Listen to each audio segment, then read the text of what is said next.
Hello, can you all hear me? Um, okay. Can you guys hear me all right? I'm gonna get started.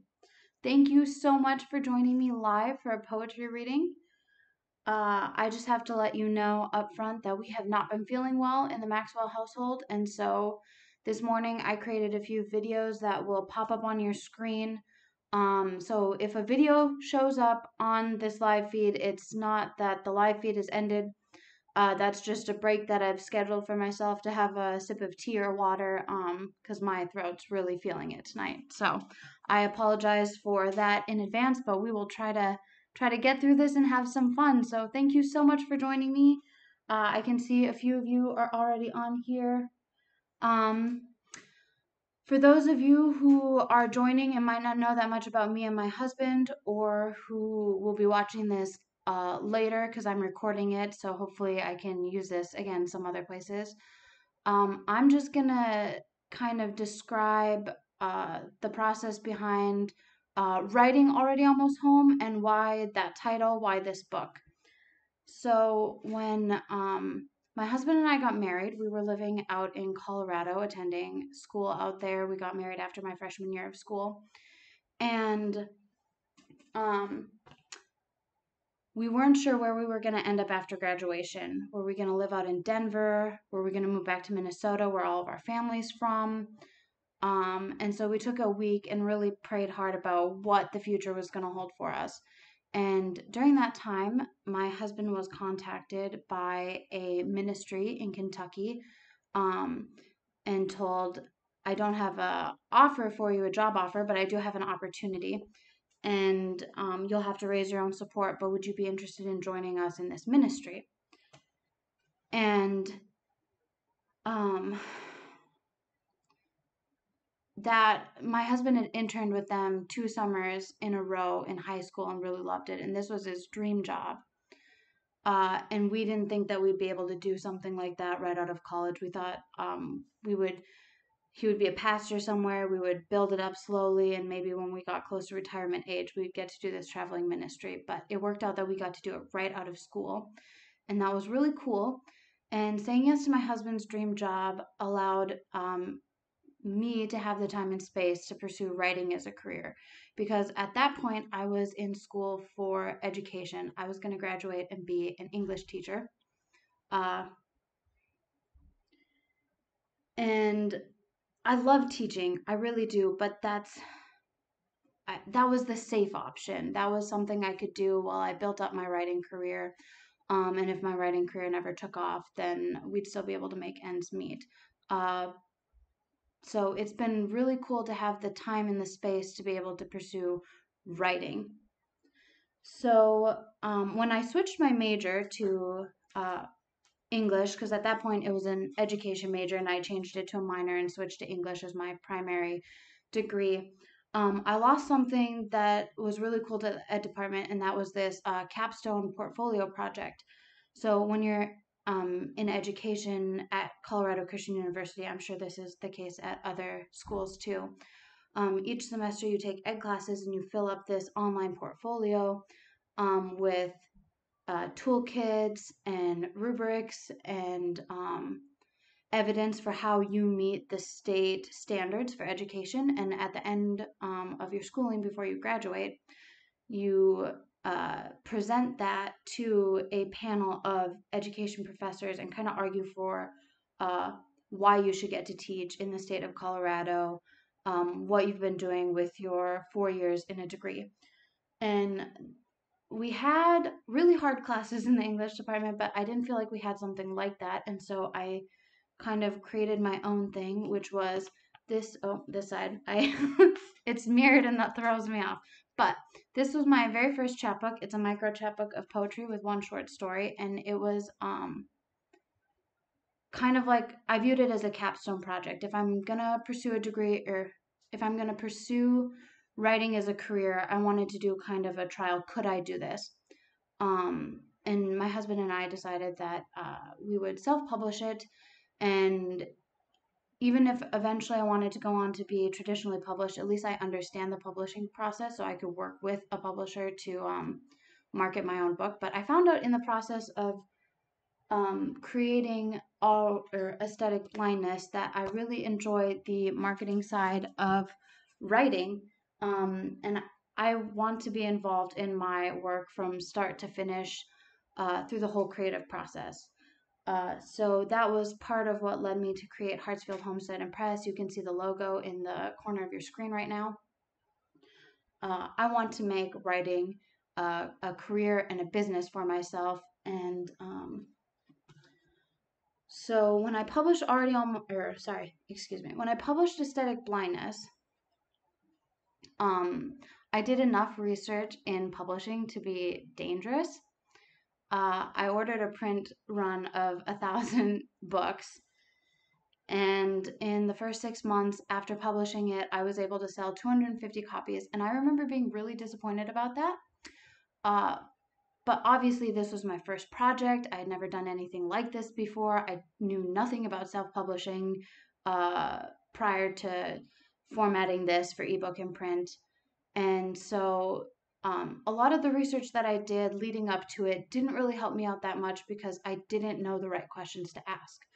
So that fall, I went back into research mode. Okay, how did this go? Do I want to keep writing? Is this not the right fit for me? Where do I go from here?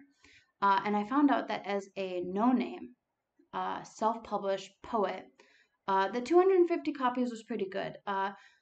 For self-publishing, it can be really, really hard to make a living in that. It really is. And to not have any kind of name, no recognition, and to choose poetry as the primary genre that I'm publishing, to sell 250 copies was actually really good, especially since I love the poetry that's in here. I like the short story that's in here. I can live with the cover design, but I knew nothing about formatting a book. And I don't know if you can tell, but the poems start at different heights. The page numbers are all wonky.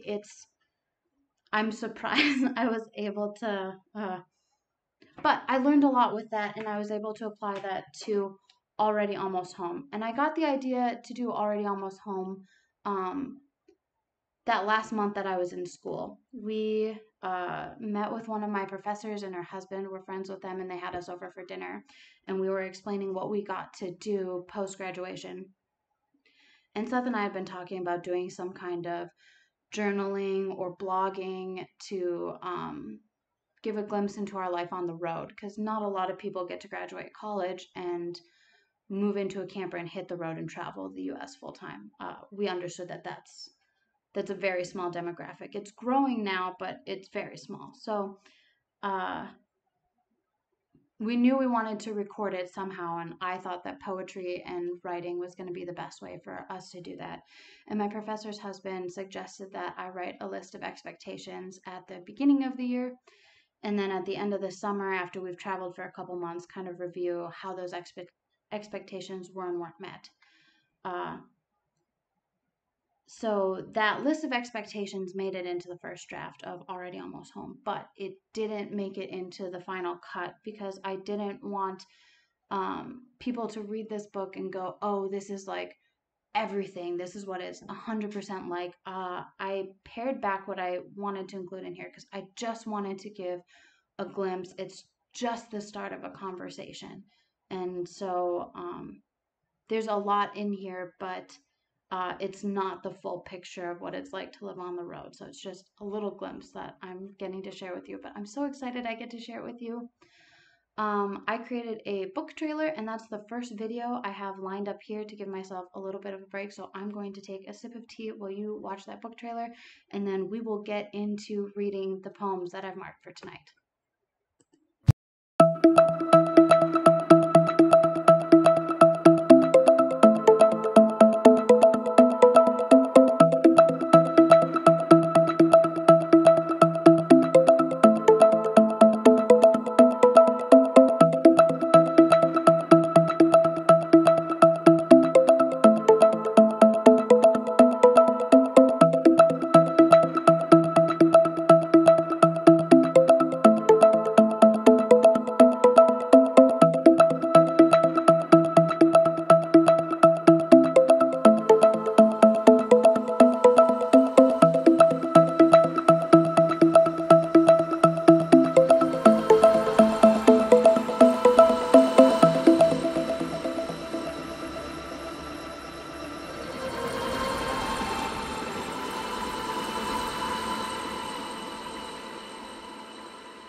So I guess I wasn't expecting to talk about this, but since my next poem is Unraveled and it's about anxiety, I'll just touch on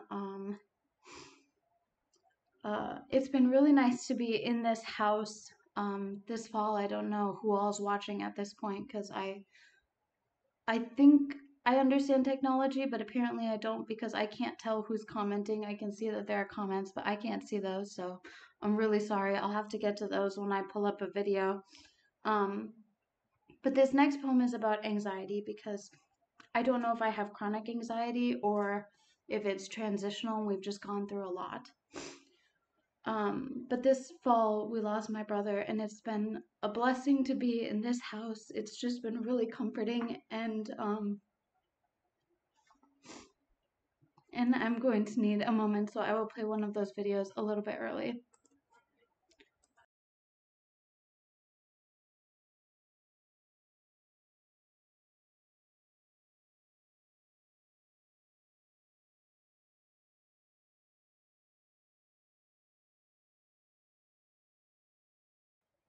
Okay, thank you so much. So this poem is written kind of about anxiety, and not all of the pictures I have in here directly relate to the poem they're next to. So if you're trying to understand a piece a little bit more because of the pictures next to it, sometimes it's just arbitrary. But in this case, these pictures are taken from October 7th in 2017. We were driving home from a friend's wedding in southern Colorado, and that was the first snowstorm of that winter season. This camper that we currently have right now, parked on our land, is our second camper. I think most of you are probably tuning in and know me. We crashed our very first camper right around the 1 year mark of having it. And so there we go. These pictures are from the very first snowstorm since that camper crashed. And in hindsight, my husband and I were talking about this the other day. I don't think we grieved that loss. I don't think we gave ourselves time to grieve that loss. And so by the time the next winter rolled around, it was compounded by the fact that Seth was gone and traveling, and I was kind of parked in my parents' yard when we had Nettie. And there was just a lot going on that we hadn't allowed ourselves to process because we had a full schedule of events that March, and so we were just going. So I know that we're not the only ones who deal with isolation or anxiety on the road. Um, it can be really hard to just be in a new place every couple weeks, every couple months. And that was one of the reasons we moved into the camper. We didn't want a hotel hop. We wanted to have at least our intimate space be the same if our geographical location was changing. But there's something about a house that just stays put and stable, and a camper living on the road is nothing like that. So you can, anyways, I will just read Unraveled now. You aren't the only one you know who feels like this. I think everyone feels a little unraveled or exposed at least every once in a while. So you feel something, and you write about it. They say it's therapeutic. Maybe. Who knows? It could just be a selfish act, a way to remember even as our memories fade. Not all feelings deserve to be enshrined in a notebook. Some are meant to be felt, briefly, and then forgotten. But how do you know which ones to keep and which ones to let go? Okay, I think I just have two more for you, and I'm not going to leave you on a really sad note like that, so I'm going to read some more positive ones for you. This one is on page 128. So we traveled for a couple years full time, living completely full time out of our camper. And then we left the ministry that we were part of, so the one based in Kentucky. And in 2019, we started our own nonprofit, Engage Outreach Ministries, and that's what we travel under and do events under now. And in order to establish that nonprofit, we needed to have a mailing address. And at that time, when we were up in Warroad, we were parking our camper at my in-laws' house. We knew we didn't want to use their address, and so that led to a season of, okay, if we were to settle down and be location dependent, where would we be? Um, would we be in Colorado, in Minnesota? But we keep feeling God calling us to northern Minnesota. And so we bought 2.5 acres of land on the east side of town. And we did some work to it in 2019. We put up a metal shed kit. I would never put up a metal shed kit again. That was awful. We put in a culvert and an access point so that we no longer had to drive through our neighbor's yard to access our land. And then we put in a mailbox. Had a really hard time getting mail there, even though we had a mailbox. And so this last fall, we actually had to have the county come in and redo that for us. So we did some work on it in 2019, and this last year has just been crazy. So we didn't get much done, but we now have our camper parked on our land for the very first time ever. We did that just earlier this month when it thawed enough that we could get the camper shoveled out, but wasn't like mucky yet. So it's been really exciting to drive by our land and see our camper parked on our land. We're so much closer to having a house.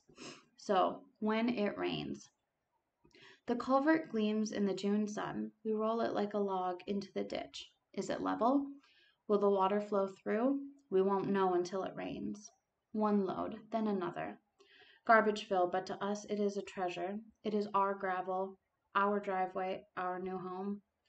The neighbor's field hosts piles of rock, ours for the taking. We gather enough to keep the gravel from washing away when it rains. And my last poem that I have to read before we go into another quick video and then our question and answer time, which is the main portion of tonight. This is one of the only poems written after that first year of driving. I believe I wrote this in 2020. You'll get to see this poem in the video at the very end of this, but it's called Defiantly Hopeful. I am desperate for something I can cling to, sturdy, grounded, stalwart. So I will plant it myself and nurture it from a seedling to a majestic tree. I will plant the future here and now. And part of this poem is doing things that won't benefit you in your lifetime, but will make the world a better place for the generations to come. So I'm pretty sure I wrote this in March, but I might have written it in the fall of 2019. But I'm pretty sure I wrote this last year. My husband does event-based ministry. And this time last year, I was looking at publishing already almost home and kind of making a career out of writing, doing poetry readings. I had a very full schedule lined up, but that just vanished when the pandemic hit. But we both thought we were going to be hit so much harder by the pandemic. We have a lot of friends who also do events as their main income, and we've been very fortunate to be able to have a place to come to and live safely and to have work to do.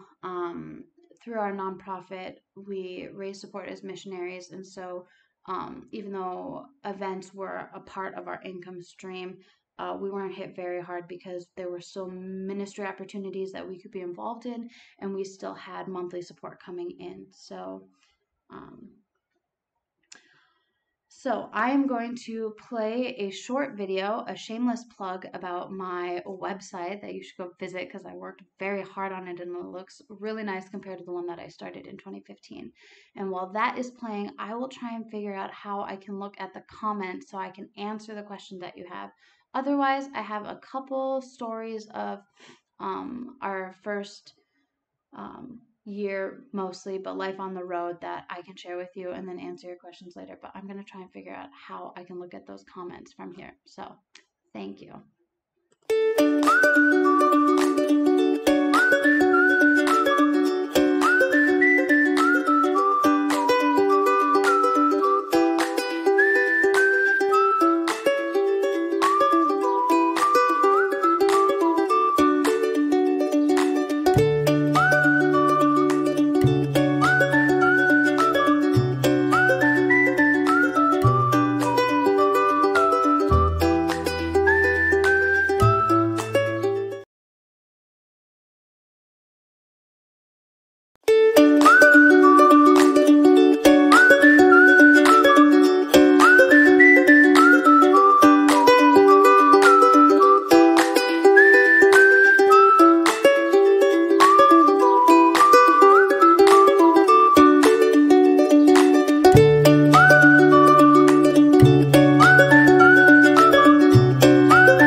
Almost had problems with the mic again, but I figured out how to look at the comments. I'm glad you all can hear me.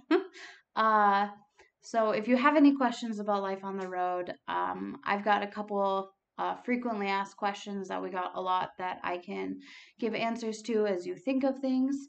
What has been your favorite parking spot? I think my favorite parking spot long term has been a house in Denver, Colorado. I really enjoyed being out there for school. Seth and I made a lot of really great connections out there, and one of our friends from school, their parents bought a house when the housing market was going up. I still don't think the bubbles popped, but they've sold the house since then. Once they made a percentage off of their, like, they made their initial investment back and then a percentage off of that, so they sold the house. So we no longer go out there and park, but that was my favorite spot to be long term. The first winter we lived in our camper, we actually parked there for about 6 months because Denver's pretty mild in the winter. Our camper would not do well in Minnesota in the winter, which is why when we're up in Minnesota in the winter, we're staying in somebody's house. So long-term parking spot, that's been my favorite. It was fun to go in and hang out with all of the guys that lived there. They had this really nice fenced-off backyard that Axel and Nettie could play in. They gave us a really good deal on a parking spot. That first winter, it was mostly yard work. So, but favorite spot we visited was probably one of the first campgrounds we parked our RV in Virginia. We were out there for VBS in Washington, D.C., and we were traveling with Steve Harney, the founder of Cool Kids Ministries at the time. So we both had our campers with us, and he parked his at the church parking lot because he had all of the equipment that we were using that week. And the church put us up in I don't think it was a state park. I think it was just an RV park, and it was a half-hour drive from the church. And it was hilly and full of trees. It was beautiful, and there were these like multi-million-dollar colonial houses that you would drive by. So it was just a beautiful drive to and back every day. So that was probably my favorite, like, vacation kind of feeling parking spot. Ooh, have you thought about moving to South Dakota? We just, that's my dad asking. We just visited South Dakota last week. It was sometime in March. We've been sick, so my timeline for everything is just, I don't know what day it is, but I knew I was supposed to be here reading, so I got here on time. Our daughter has been asking us if we could move to South Dakota since we got back from visiting my parents. Just before we got started here, she was trying to convince me that they don't have wolves in South Dakota because she knows that I don't like wolves, or that she thinks I'm terrified of wolves because I tell her we don't go out at night because of the wolves. So she thinks I'm terrified of wolves, and she's like, well, they don't have wolves in South Dakota, so we should just move there. So that's my 2.5-year-old trying to get us to move. Um, so I'll just move on. While you guys are thinking of more questions, I'm just going to move on to some of the frequently asked questions that we've gotten. And I think my favorite question that we get asked all the time is, have you ever heard of tiny houses? Um, so what you might not know, because everyone assumes that Seth is the adventurous one, and I get that. He has a handlebar mustache, he juggles fire, he rides a 6-foot unicycle.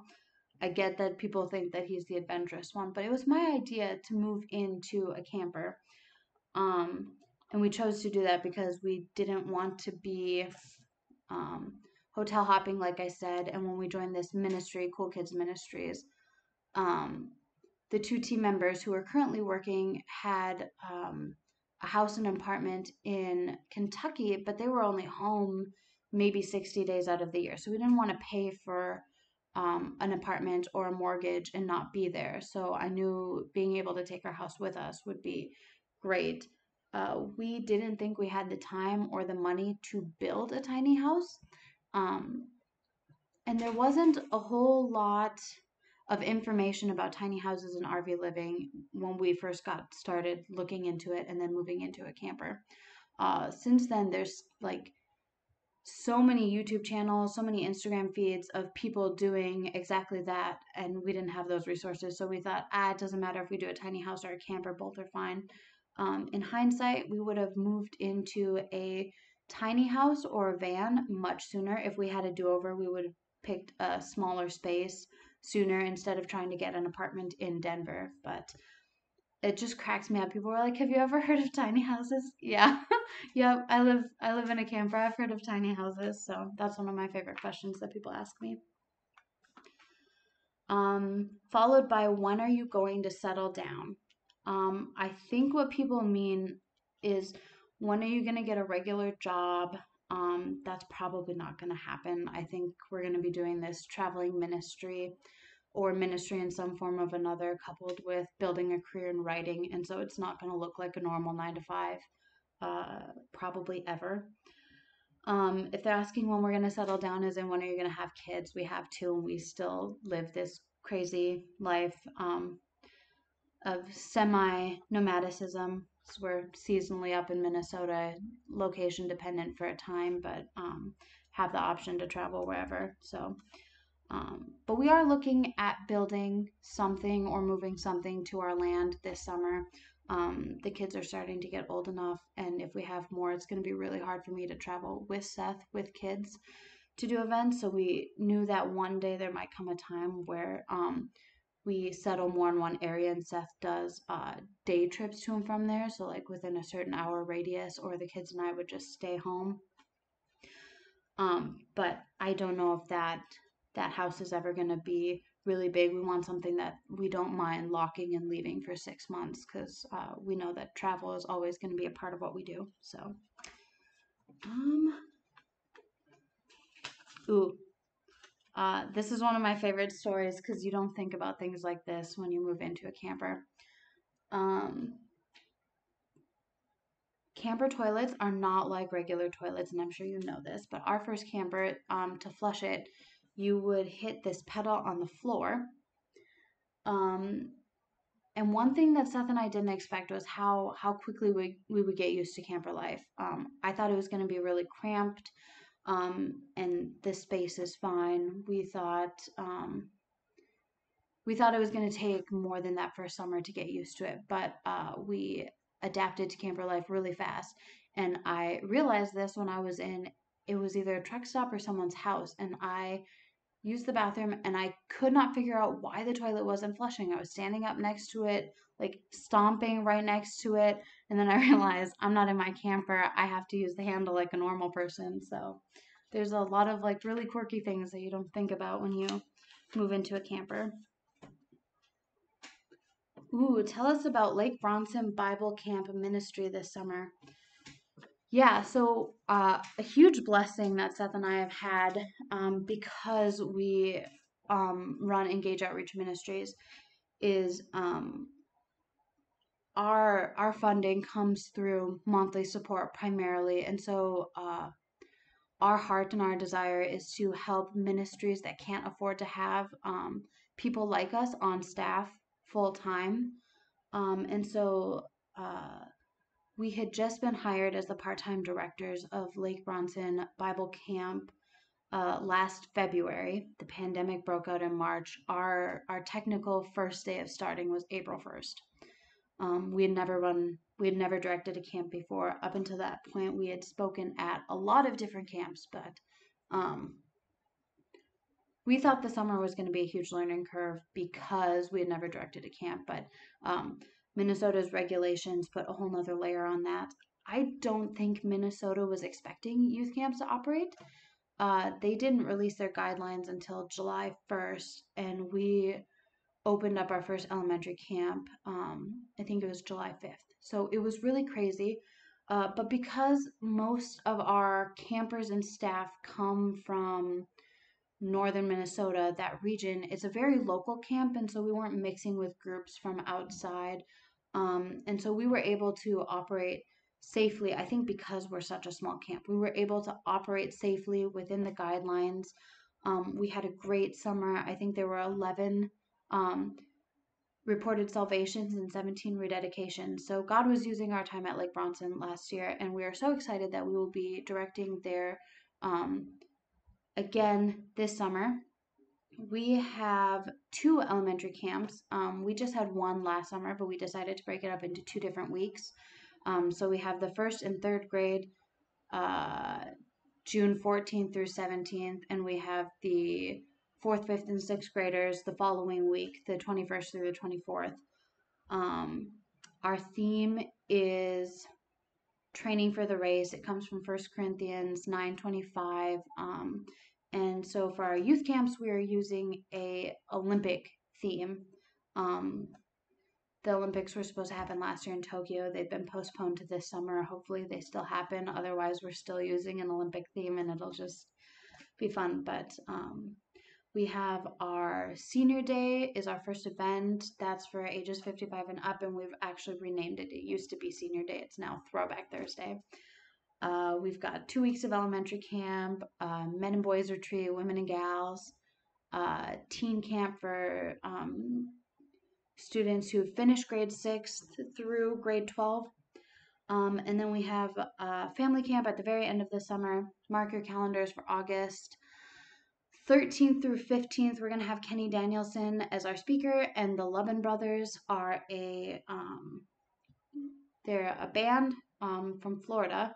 They lived up in Warroad for a couple years when I was in high school, and that's how we met them. But they're going to be doing our Saturday concert on August 14th, and we're so excited to have them. So that's a little bit about our ministry with New Life Bible Camp this summer. It looks like we just have a couple more minutes, so I just wanted to remind you, if you didn't see the post in the event earlier, that,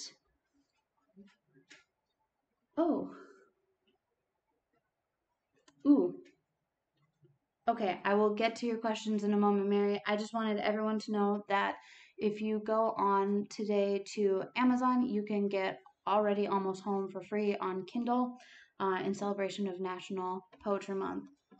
So I have a few more questions here. How do you handle the babies napping and eating? Also, when do you have time to write?